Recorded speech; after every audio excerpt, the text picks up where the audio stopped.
Welcome to Good Game, your no BS insights for crypto founders.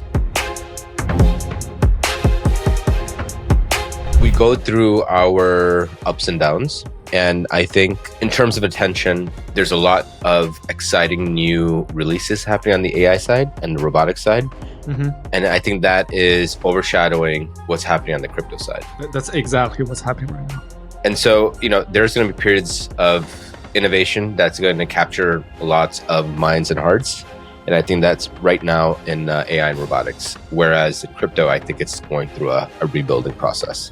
Yeah. Looking for your next startup idea in crypto? Check out our request for startups list and get inspired at alliance.xyz/ideas. Pretty much the only narrative right now in crypto among both builders and investors and crypto Twitter, Sure. Even the degens, is stablecoins. Stablecoins and tokenization are the two. It's the same story though. Like it's putting a traditional asset on chain. Yeah, that's become consensus now, I think. Yeah. And I mean, we're seeing a ton of institutions that are launching their own stablecoins. I think Fidelity just recently announced its own stablecoin. Who else? I mean, there's a bunch of firms that are coming in that are all trying to do exactly that. So from an innovation perspective, it doesn't seem like there's something they're just reinventing the wheels the way I see it. Yeah. So I was going to put this meme up. I was trying to get ChatGPT to do that like Ghibli style meme. But essentially the way what I was trying to portray was that the competitive landscape is actually quite small and that everyone is after each other's margins. If you look at Binance, they started they made two very big indirect statements. The first is, I don't know if you saw the Hyperliquid debacle, but the high level of the story is, on Hyperliquid, there's a token called Jelly, where the volume liquidity is enough for someone to manipulate. So someone put up a short that was trying to essentially extract as much value it can from HLP. Both OKX and Binance added to it publicly. I don't know exactly how they did it, but they put up a tweet. I think it was CZ that put up a tweet or something. He retweeted something. But essentially, they wanted to see Hyperliquid fail, was the end story there. And that is because Hyperliquid is a competitive threat to both Binance's business and all the other exchange businesses from a derivatives perspective. Right.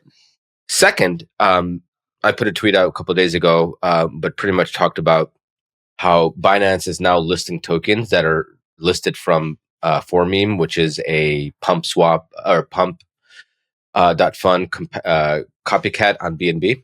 So anything that's listed on Pump's Meme then gets listed on Binance. So they listed like Mubarak, if you remember that, Broccoli, and two other tokens. And everybody was CZ's dog or CZ's cat. Yeah, CZ's dog. And that people were really, really upset. They're like, what is this? What has Binance become? But the explanation is pretty logical. And that is, they see Pump, Solana, and Jupiter as the competitor in this case. Yeah. And we now talked about this several months ago. We did. But now we're seeing this in action. Right. And now they're starting their own thing. And so it's like Binance is competitive with Hyperliquid and Pump and Jupiter and etc. Yep. On-chain versus off-chain wars is what I call it. Everyone's going after the same businesses. Exactly. Which is basically trading.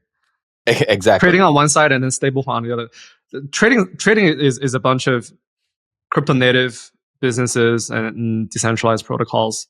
And Robinhood, of course. And then stablecoin side is like Circle, Tether against a bunch of TradFi fintech. So the question then becomes, well, I want to also touch on Robinhood, and then we could touch on the competitive landscape. Robinhood, I don't know if you saw their most recent They had a I don't know, like a 2-hour kind of like an Apple-esque presentation about the future of Robinhood. They talked about a lot of things, but some of the things that stood out to me was they're in the camp of tokenization of everything. Yep. And so they agreed to that thesis and they want to bring that to the market. They have extreme distribution to do so. Yep.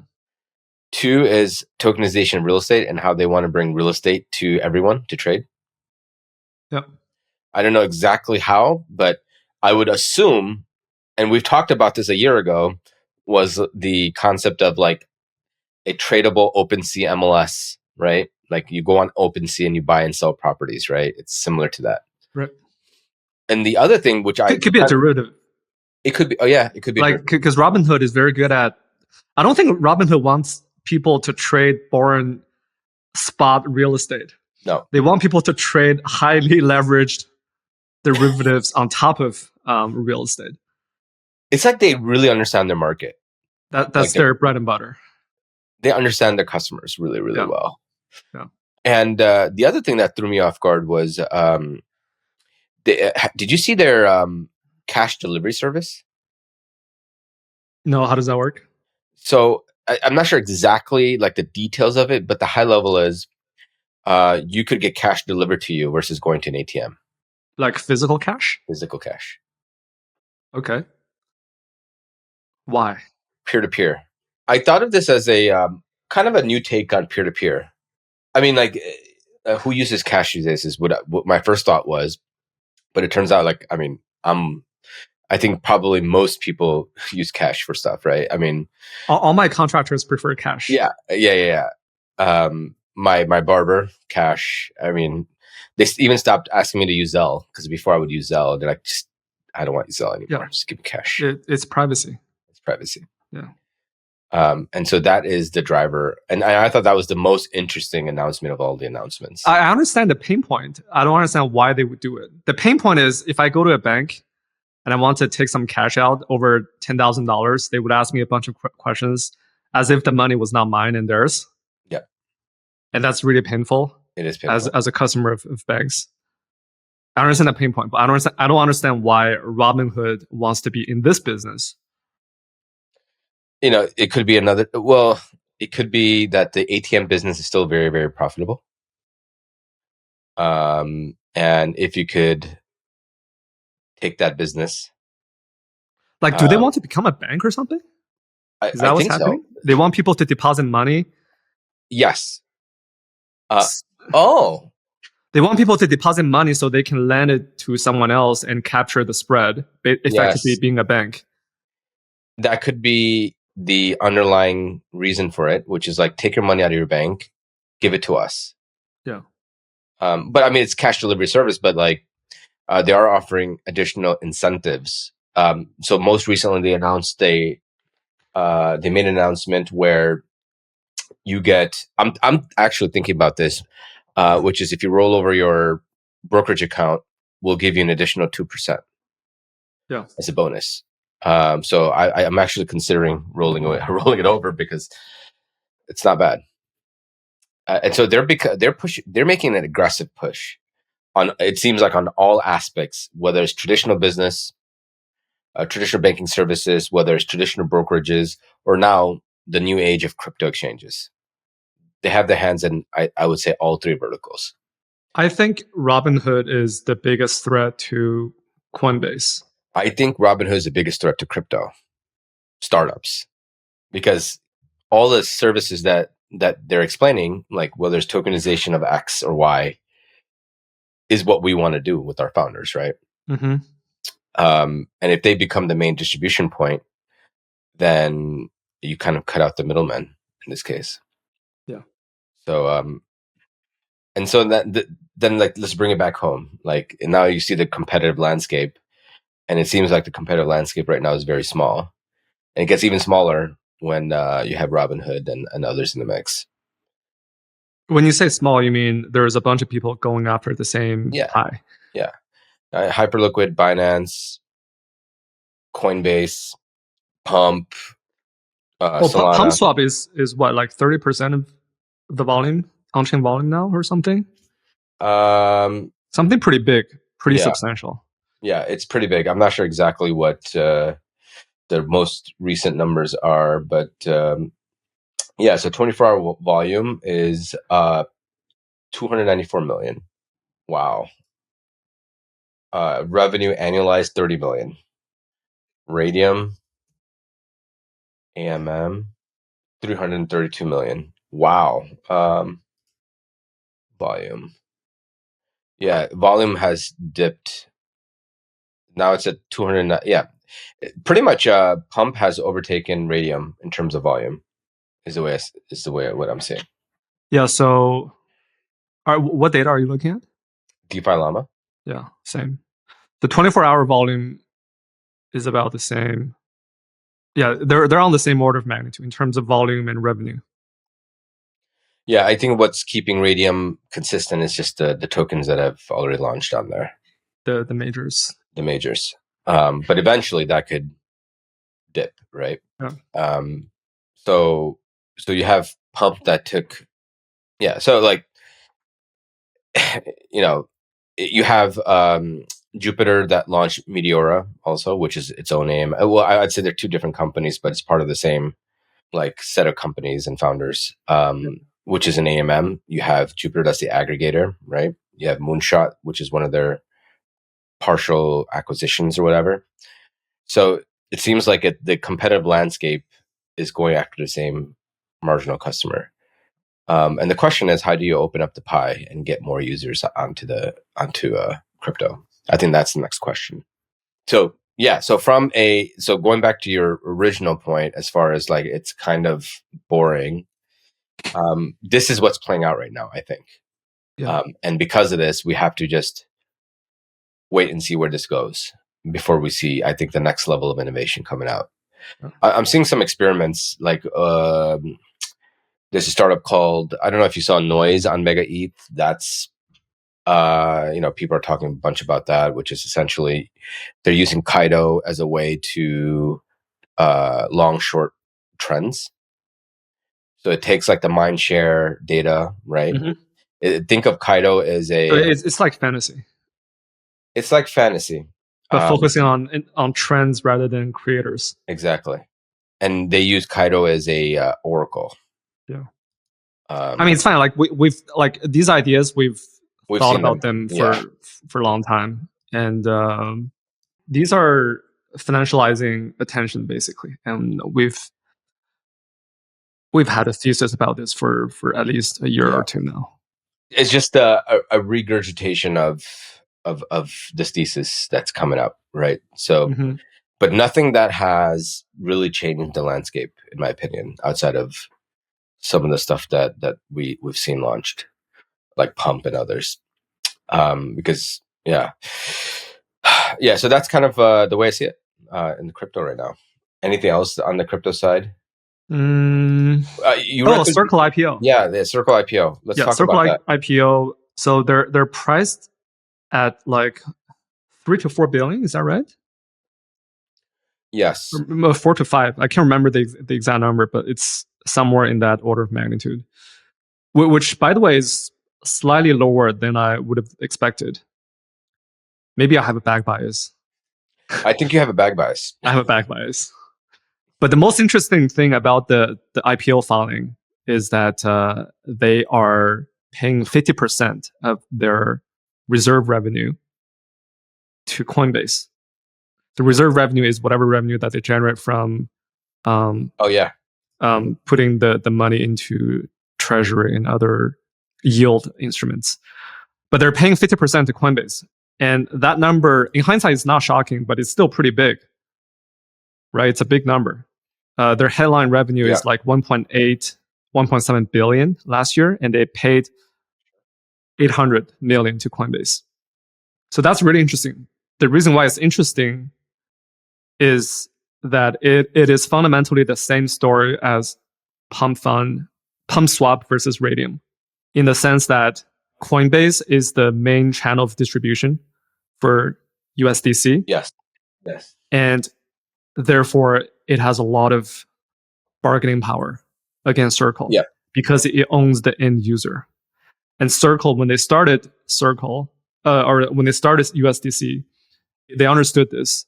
They understood that they needed Coinbase for distribution. And the reason why it's the same story as Pump and Radium is that Pump owns the end user, and it has a lot of bargaining power against the underlying AMM. Yeah. So what happens if the yield drops for treasuries? It's probably an existential risk for Circle. Do you think that's why they're trying to IPO? I mean, they've been trying to IPO for a while now, but that's Possibly. probably the hair on fire problem for them, right?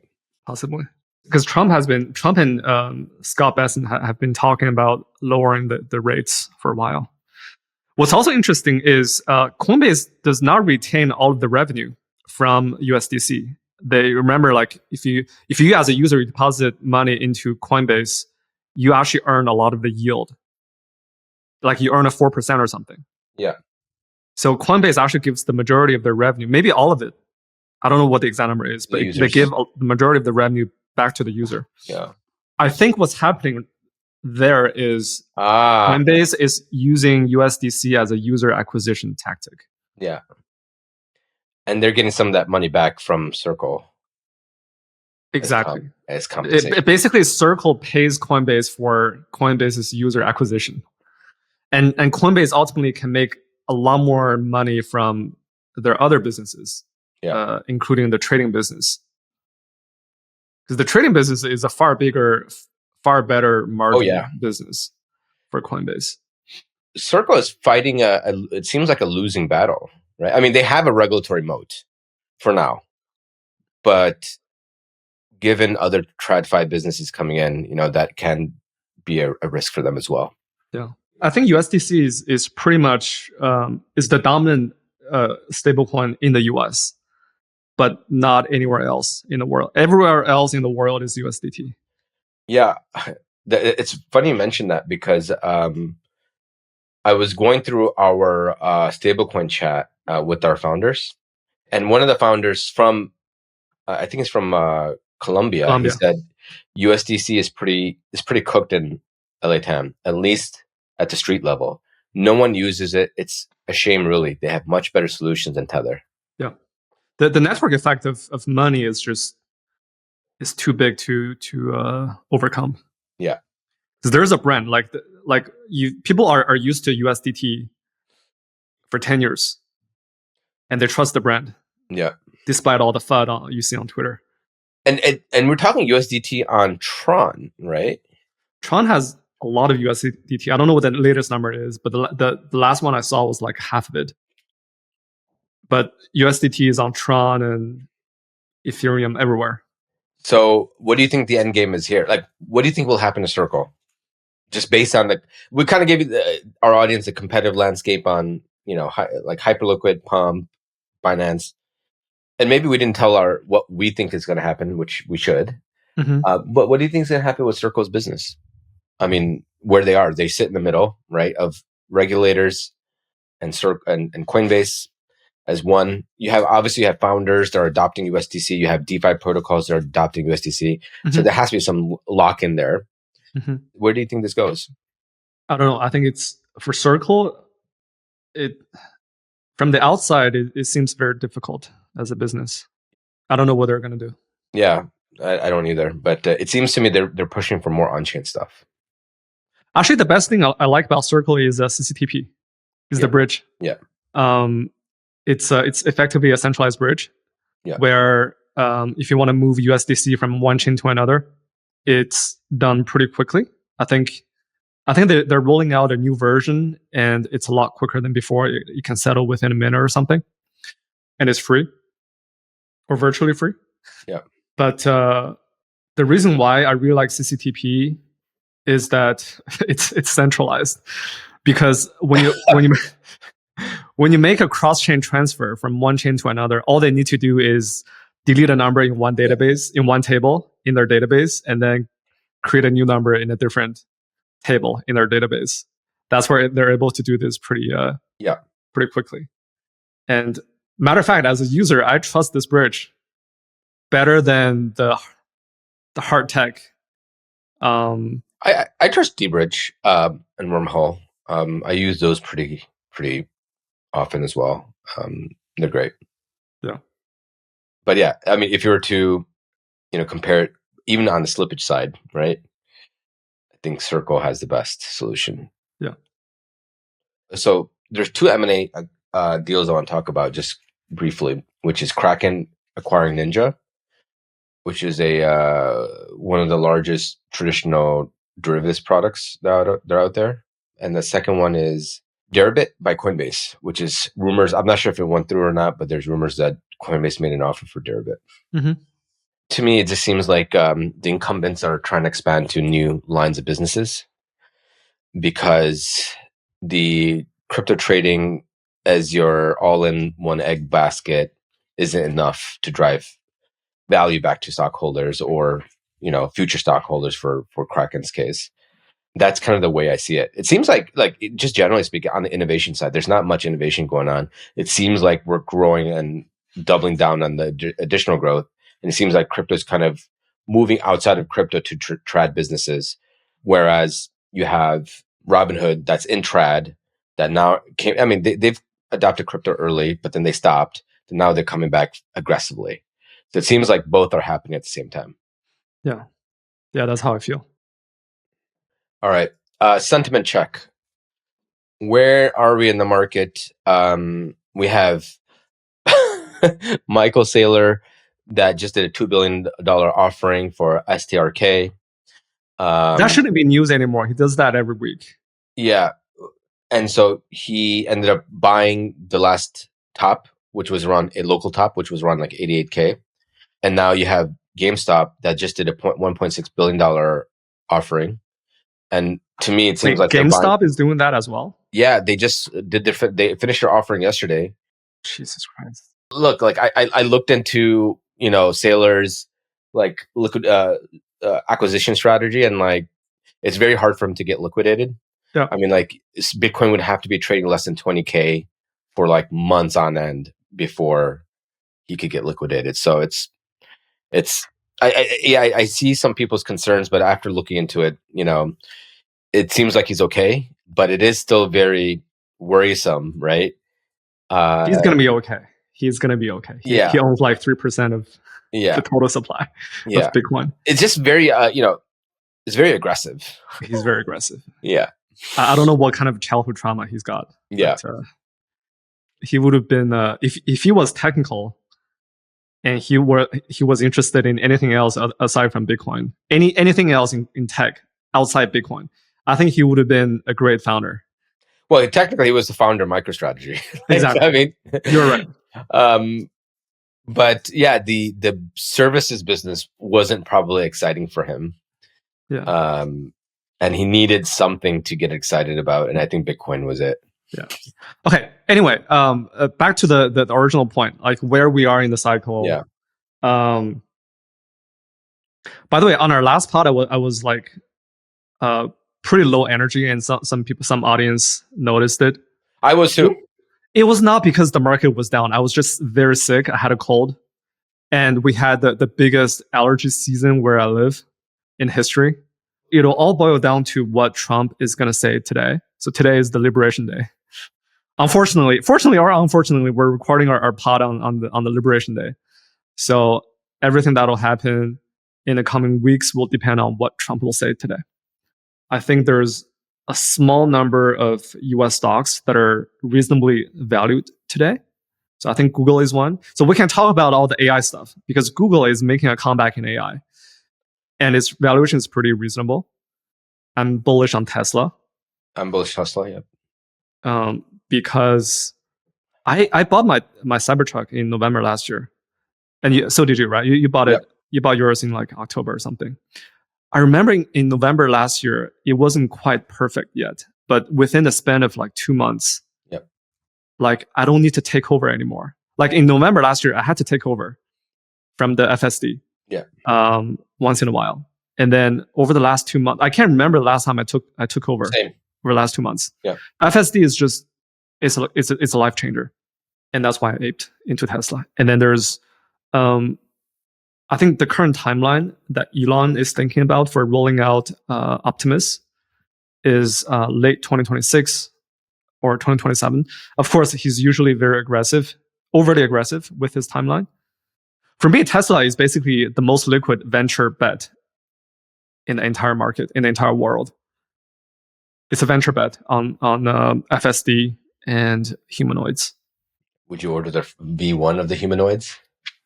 Is it out for? Is it No, available? I Yeah. don't think so. Yeah. I've been looking, nothing yet.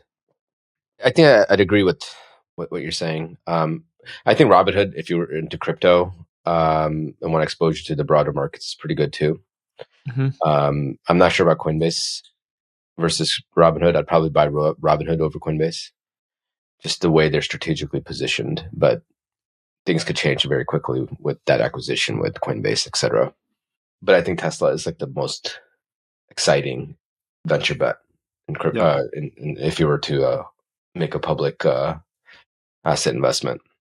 Let's go to the competitive landscape of China, US, and the global markets. I've been seeing this a lot on my feed. I am not sure if you have also, but it seems to me that, historically speaking, we have moments where countries open up or shut out outside institutions. So like if you remember in this, like the 50s, 60s, Japan started to focus more on nationalism, right? So like getting Sony and others to start innovating and building.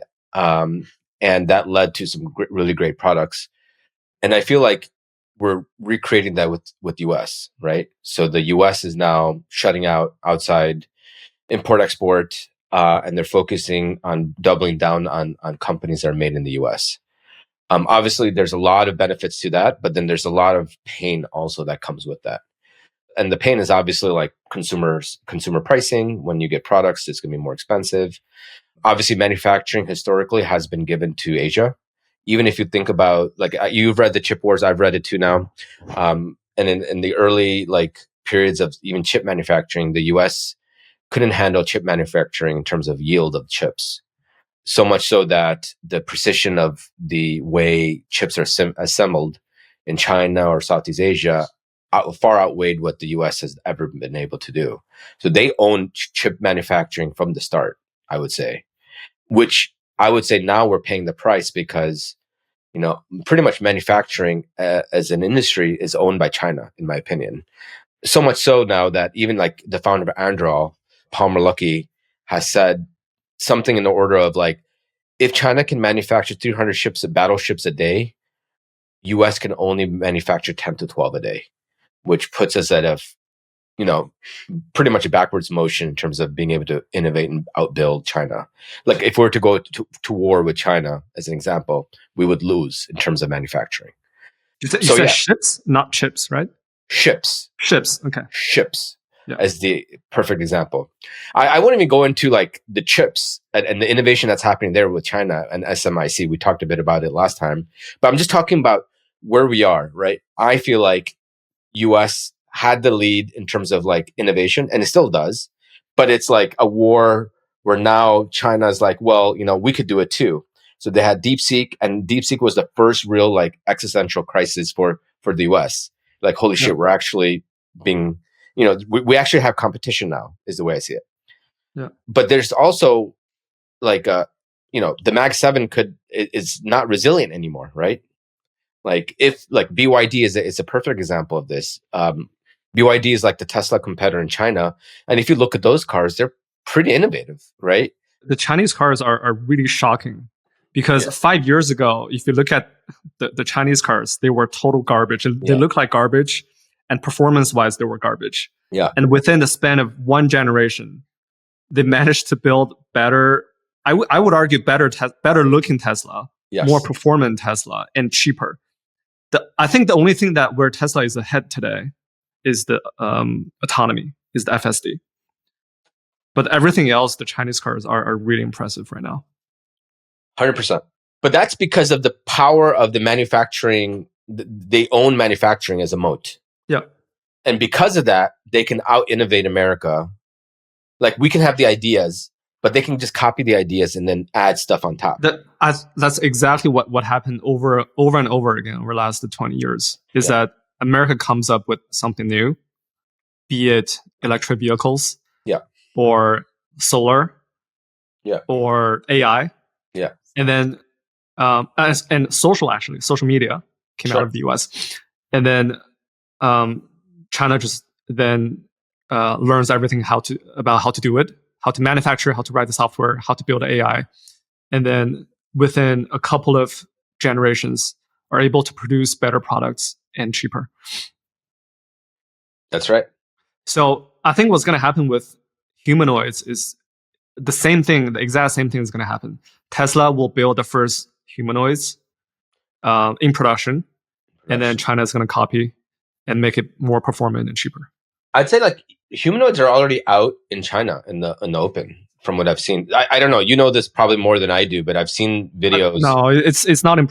You might be able to do like really specific tasks. Okay. But not like general purpose humanoid. Yeah, I haven't seen general, but I've seen some out in the wild in China. I don't know. So yeah, we have competition is the way I see it. I feel as if, investors have choices now if they want to invest into Chinese stocks now. Chinese stocks are a lot cheaper than US stocks. Yeah. So I actually own a couple of Chinese stocks. Yeah. You own Baba. I own Baba. I told you I don't like Baba because the company is a little bit the culture is mediocre, but I was impressed with their QWQ models. QWQ, yeah. That was actually pretty surprising to me, the fact that they're still able to innovate. But the stocks that I own are Tencent and PDD. I think Tencent is in the same category as Baba. It's big and it has a lot of data. Yeah. So you can produce the best AIs, probably robotics as well. And then PDD is just PDD is founder led. It's like the Amazon for China.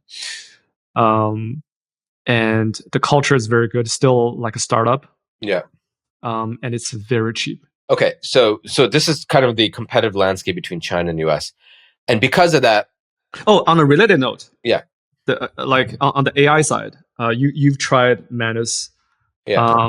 And I've tried Manus for actual work, not like test cases. Like we use Manus for our work internally at Alliance. And I think we both saw the same thing. Manus is just way ahead of ChatGPT deep research. And like what else? Perplexity has deep research. Someone tweeted the other day that Manus, they compared Manus to Google Gemini. And if it took me 5 minutes to do Manus deep work, it would take someone 2.5 minutes to do Gemini. So I started using Gemini more. Mm-hmm. And Gemini is really good. Gemini is good. It's really good. I started switching it's like every couple weeks I have to change my behavior to use the latest thing. Yeah. So there's no moat. There's no moat.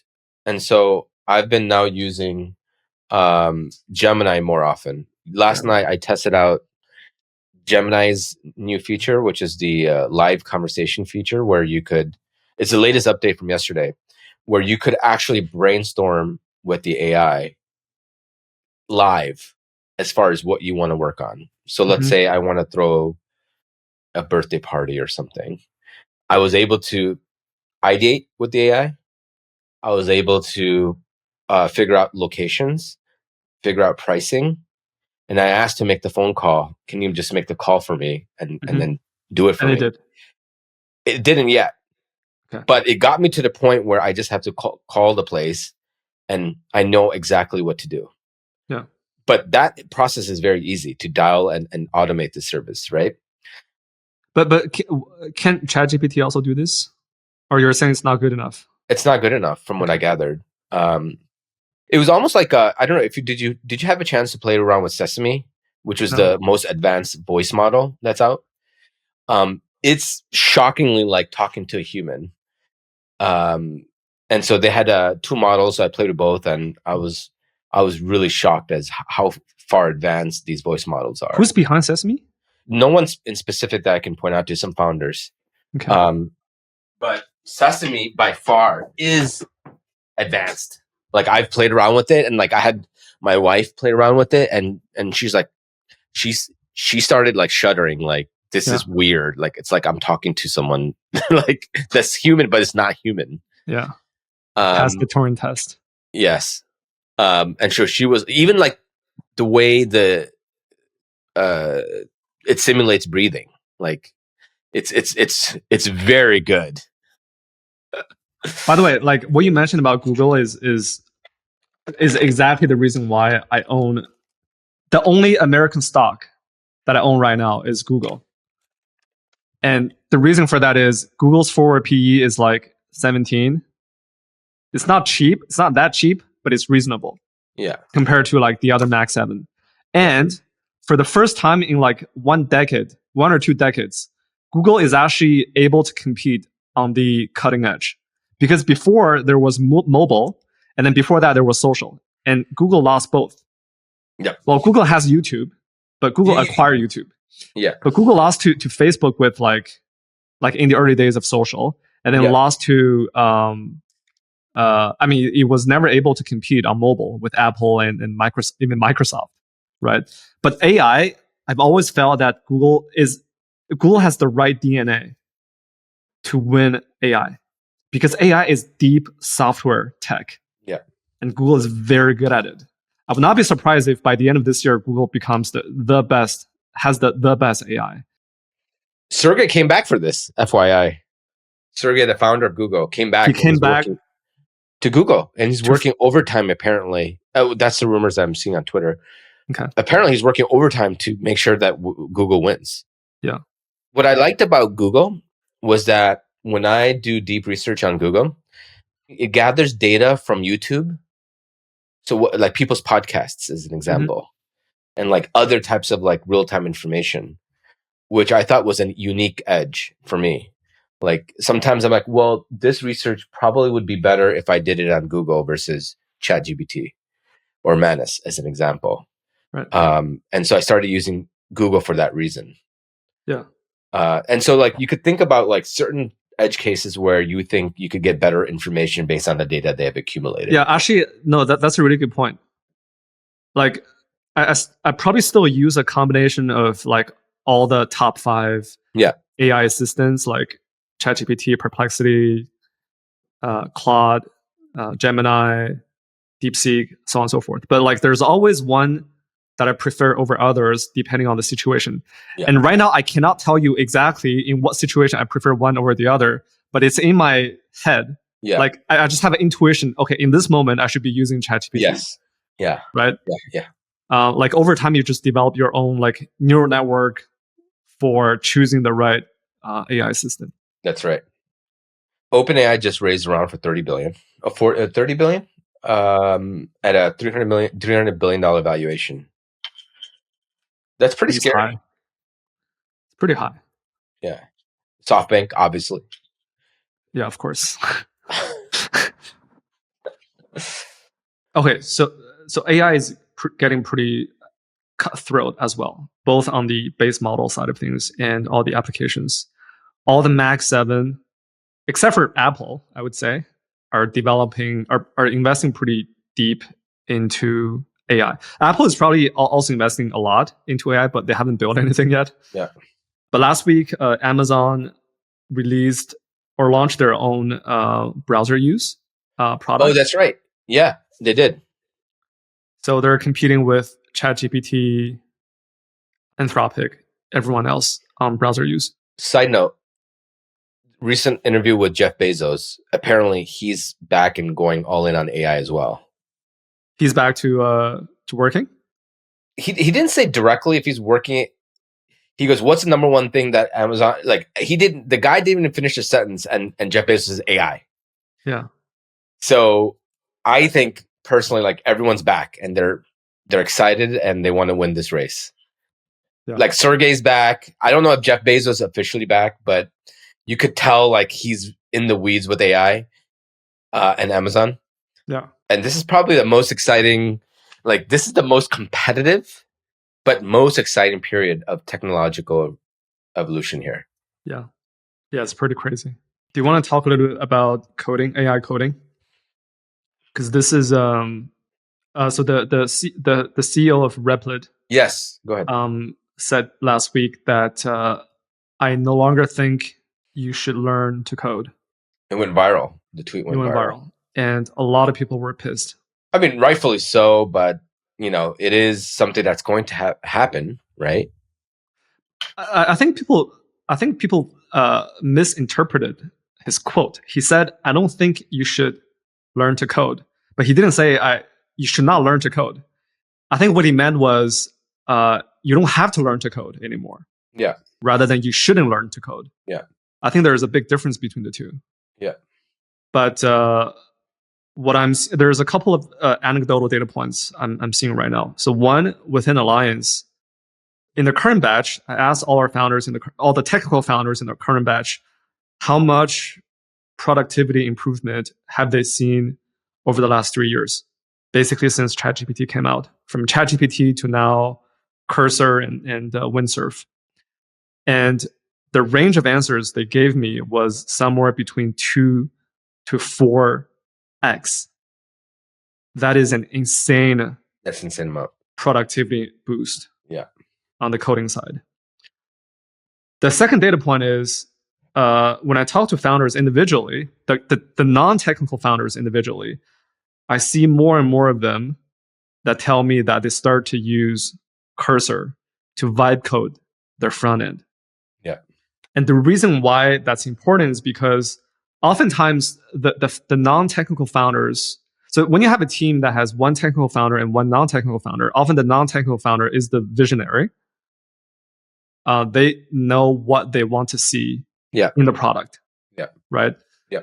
Yeah. Without vibe coding, so in the pre-AI era, what they had to do was explain their vision to the technical co-founder. But oftentimes, a lot of details get lost in the negotiation between the two and in the translation between the two. Like when a technical person and a non-technical person work in the same team, they often have to negotiate because some things are not doable. Yeah. Or not easily doable, right? So the end product often does not match what the visionary originally envisioned.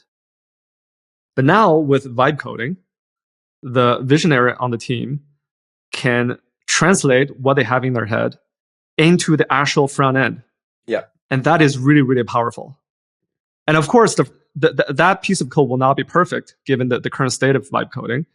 But then the technical person can polish the code and make it more professional, right?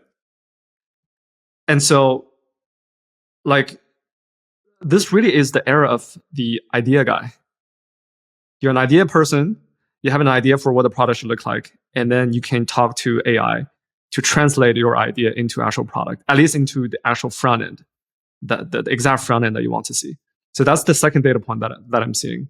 And then the third data point I'm seeing is just my friends telling me how they use Cursor for the first time. And then it's just complete game changer in terms of productivity. That's crazy. Yeah. So even like, I'll give you my own example. I'm not technical, but I started vibe coding, quote unquote, just doing basic stuff using Manus. And like I could do it. Like, I mean, it's pretty crazy.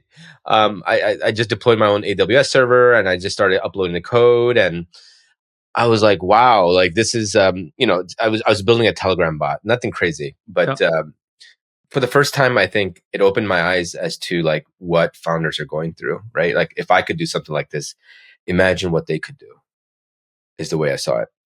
The implication of this is crazy for startups. Yeah.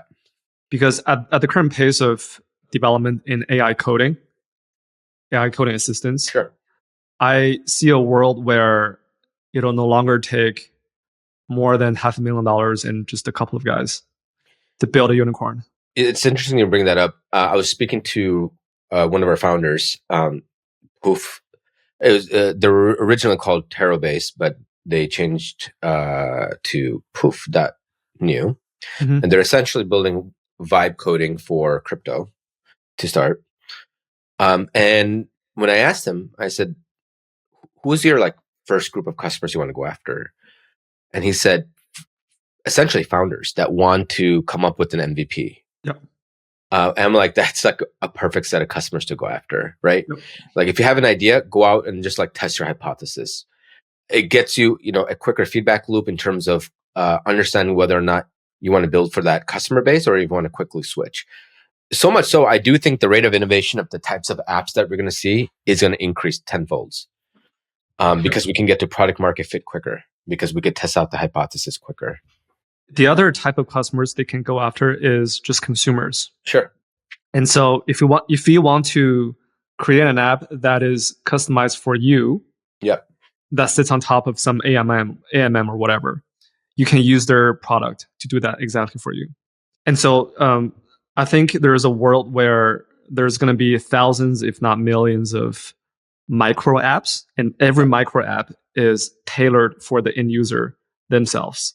And the reason why I thought of this was because a couple months ago, one of our other founders, he built a language learning app for himself over the weekend, and it took him like two hours using Cursor, and it was much better for him than something like Duolingo because it had all the features that he needed and nothing else.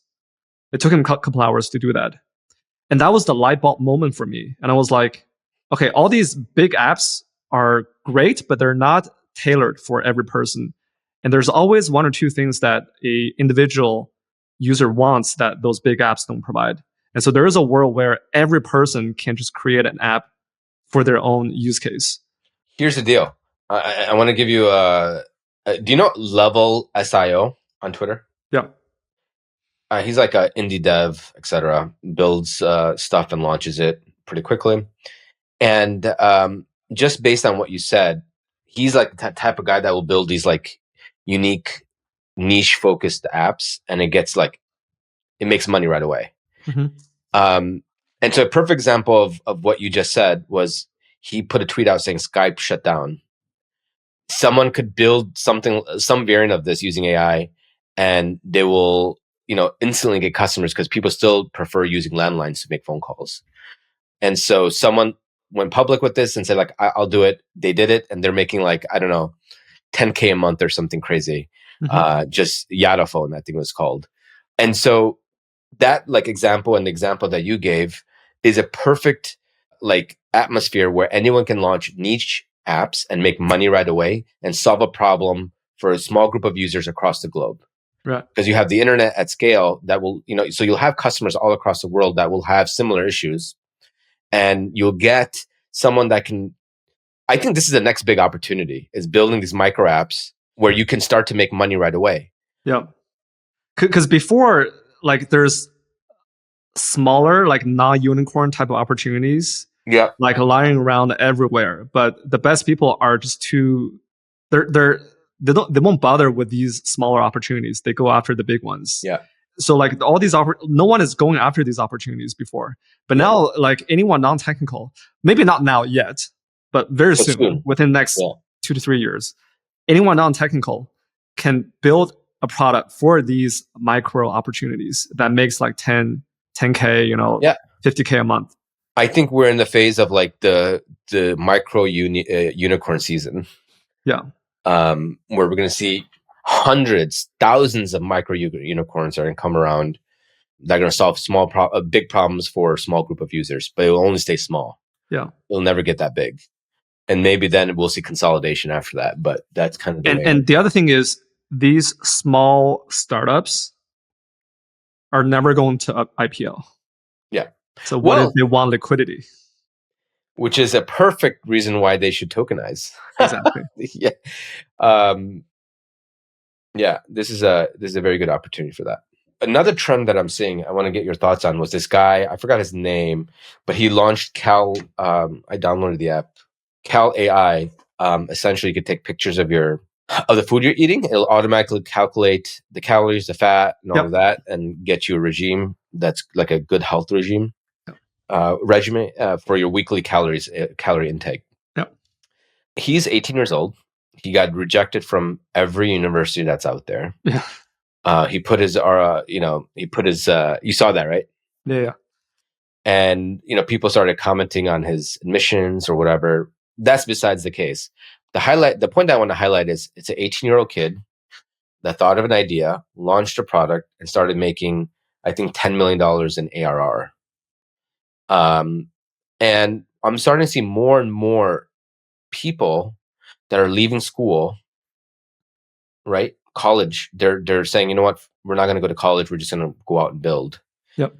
And it seems like, I don't know if this is because of AI or people just realizing that education is important, but not as important as just building something that people want.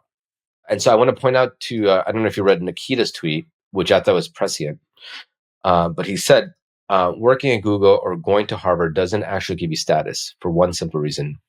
Admissions and hiring decisions are made by a small committee of people, and it's prone to error. The only people it will impress is literally the worst people on earth, institutional bootlickers like Connecticut WASPs and people with PhDs in pseudoscience. Real status only comes from things that can't be faked, like creating something used by millions, winning a competitive election, taking a company public, saving lives. Next time you think you need that Google job to be someone, always know that the ultimate status would be forcing Google to buy your company. Yeah. I think there will be more and more founders, younger founders. The average founder, the average quote unquote successful founder will be younger and younger. In fact, in our next batch, we have a couple of kids from Princeton who just dropped out from their second year. Yeah. When we were on the call with them, I was like, they have no clue what they're going to build, but man, these guys have a lot of talent and I just felt the heat. Yeah. And we talked about this a couple of days ago. We said, like I was telling you that if I look back on the best Alliance founders over the last few years, there is a surprising high proportion of them that are fresh grads in their mid 20s, early 20s. I think that's going to continue. It's going to continue to stay the course, I think. Yeah. We're just going to get more younger. I think we have to be more open as far as the types of ideas, right? Yeah. So we're seeing that as a change. Another change I want to talk a bit about is even on the education side for elementary schools and younger kids. Mm-hmm. You and I, obviously, we have we have a team that's building the ability to read at a younger age and to improve over time just by using AI. There's a new startup school called Alpha School. Have you been following them? Yeah, that's the one in Texas. And the kids basically learn through an AI.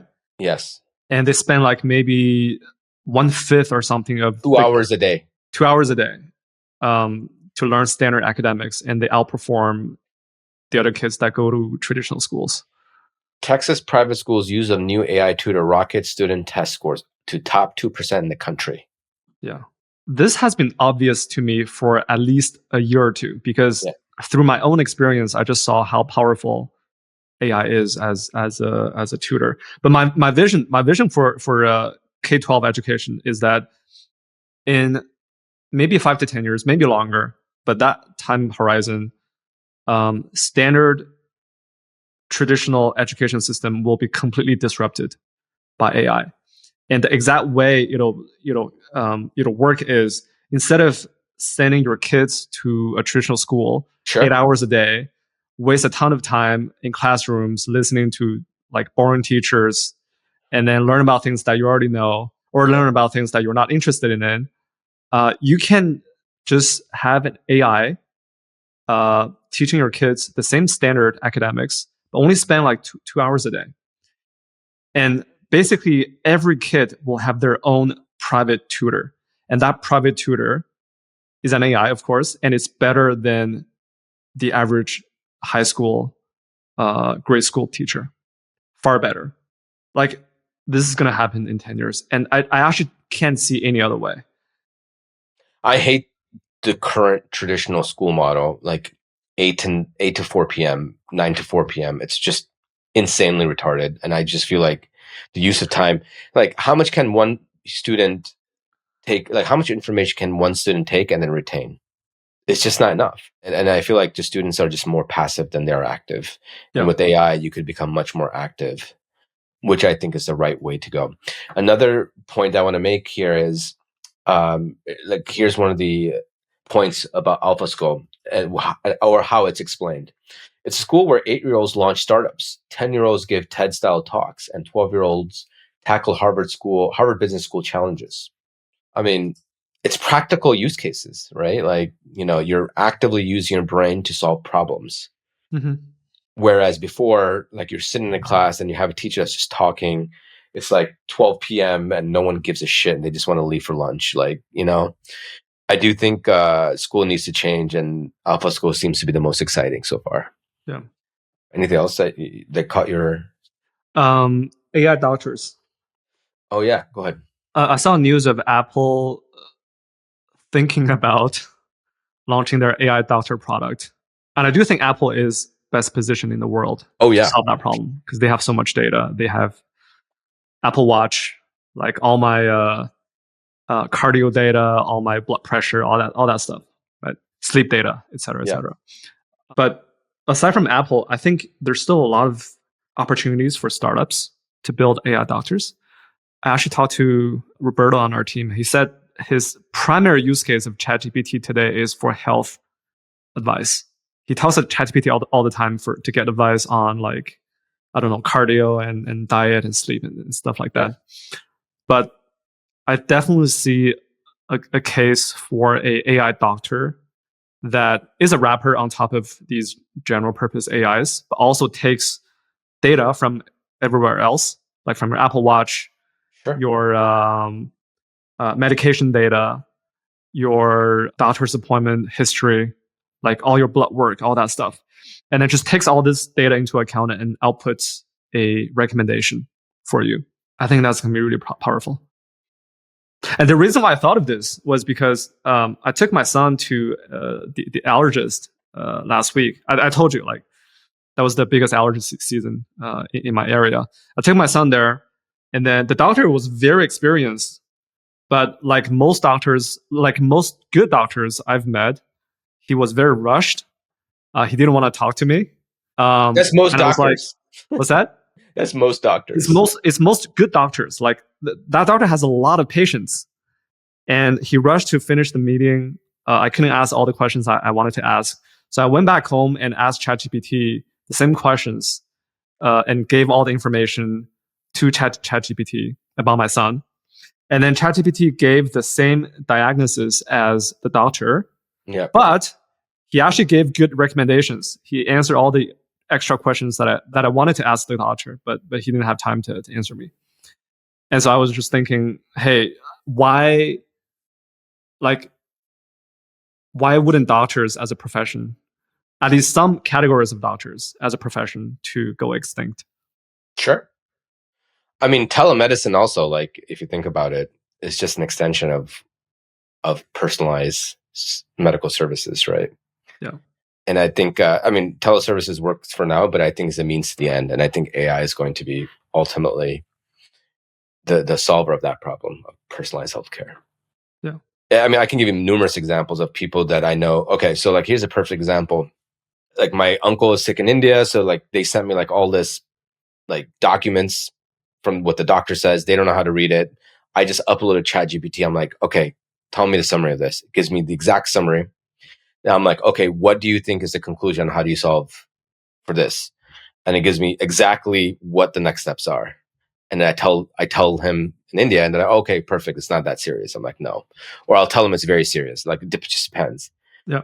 But the doctors themselves don't know how to explain it. They don't tell you anything. They just give you the documents and leave. Yeah. And so even just assurance as far as whether this is serious or not is like a step level improvement. Yeah. For diagnosis. I don't know how many people get misdiagnosed. It's just, it's insane.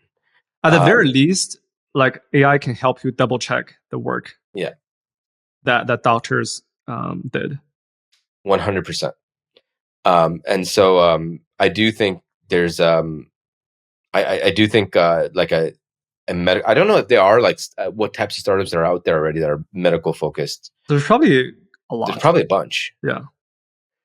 But but nothing quite good yet. Yeah. Maybe it's gonna be Apple. I don't know.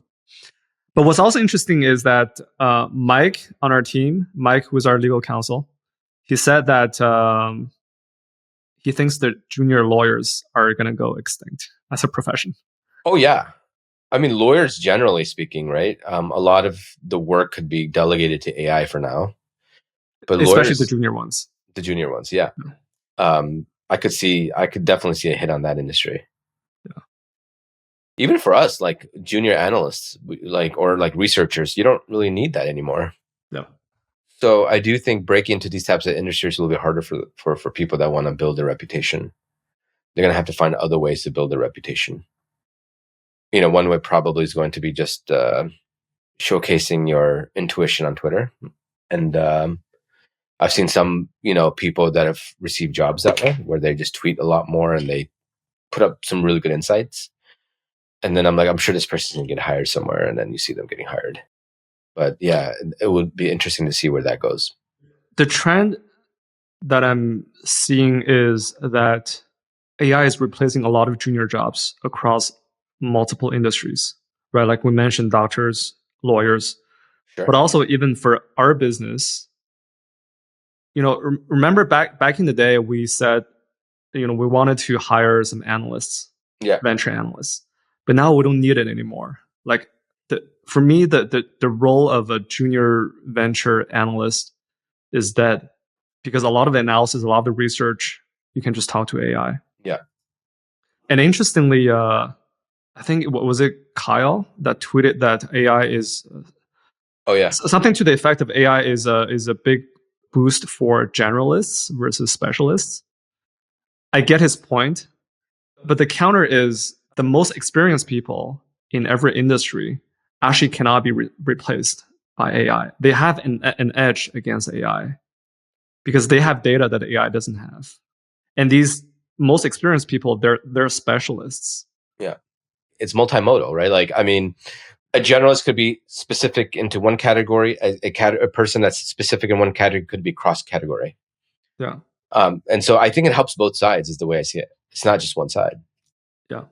I think what it comes down to primarily is agency. Like, if you want to learn other categories, if you want to be aggressive, then you will. Those that don't have agency, they'll just fall behind and they'll get outcompeted by people that are using AI. There's a book that Naval recommended about parenting. Uh-huh. Oh, yeah. Do you know what I'm talking about? I forgot the name of the book. I just remember the two things that he put out there, which I thought was very interesting. Yeah. I have that book saved. I haven't yet. I started reading it, but the point of the book is that if you want to teach your kids agency, yeah, you want to do that as early as possible, and you want your kids to make the decisions for themselves as early as possible. Most of the decisions, even if the decisions aren't necessarily short-term good for them, like eating an ice cream, right? You want them to make the mistakes through their own decisions so they can really learn from these mistakes, so that when they're older, they know exactly why these decisions are made that way, as opposed to the opposite scenario where you tell your kids, hey, you should do this, you should do that, but they will never understand at a deeper level, fundamental level, why these decisions are made. And this is one of the best ways to inject agency into your kids. It was interesting because the way he explained it was, you could read, he gave two specific examples. One was, I let my kids eat anything they want. So as long as they read for 2 hours and do math for 2 hours, or like it was 1 hour each or something. Yep. So as long as they do that, they can have whatever they want. Mm-hmm. So if you want ice cream every hour, you can. Then he said, like, as they were getting older, one of the daughters or something said in the order of like, I'm not going to eat ice cream because it's not healthy every hour. And so like she came and learned that on her own, right? Yeah. Which I thought, I mean, it's very, I pitched this to my wife. She goes, fuck no, we're not doing this. But what I ended up doing was, which maybe you should do too. I ended up buying both of them Kindles, Amazon, not the Fire Kindle, but just the reading Kindle. And I'm like, go ahead, have at it. And so now I'm like, if you read, I'll give you some time to watch TV as an example. Like, so like, we don't watch TV at our house, right? But on special occasions, I'll let my kids watch TV, like if if they're home from school, etc. If there's like a holiday or something, or on the weekends. And now I'm like, you read, and then I'll give you some time to watch TV. It's like the way I did it.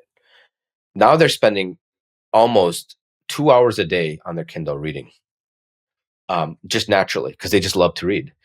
And so you could watch on your, if you have the parent dashboard, you could see how much they're reading. Mm-hmm. But they just love it. And so I did take some element of that and I put it in, and it's working great.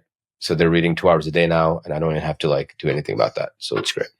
Now I'm trying to get them to do like math, which is a whole different problem to solve. But yeah, it's really cool. Yeah. I just want my kids to spend maybe 2 hours a day learning the basics. And the basics meaning math and reading. Yeah. Math and language. Yeah. Everything else, just do whatever they want. Yeah. That's my rough plan. Do whatever they're excited to work on. Yeah, I think 100%. So both of my kids are very different. One likes to read, the other likes to like more studious, and the other's more like a builder. So I try to play into their DNA as far as what they like to do. So my daughter's an example. She loves to do like Khan Academy. So she'll like go on and do the curriculum for our Khan Academy. Mm-hmm. My son likes to build. So I told you, we just bought an actual robot, like to assemble, using NVIDIA's new GPU. And so we're going to co-build a robot together and teach him that as an example. And then I get to brush up on my robotic skills too. But yeah, this is kind of the way I'm thinking about it for the future.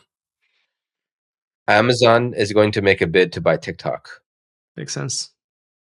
All right. Until next time, guys. All right. Peace. Peace.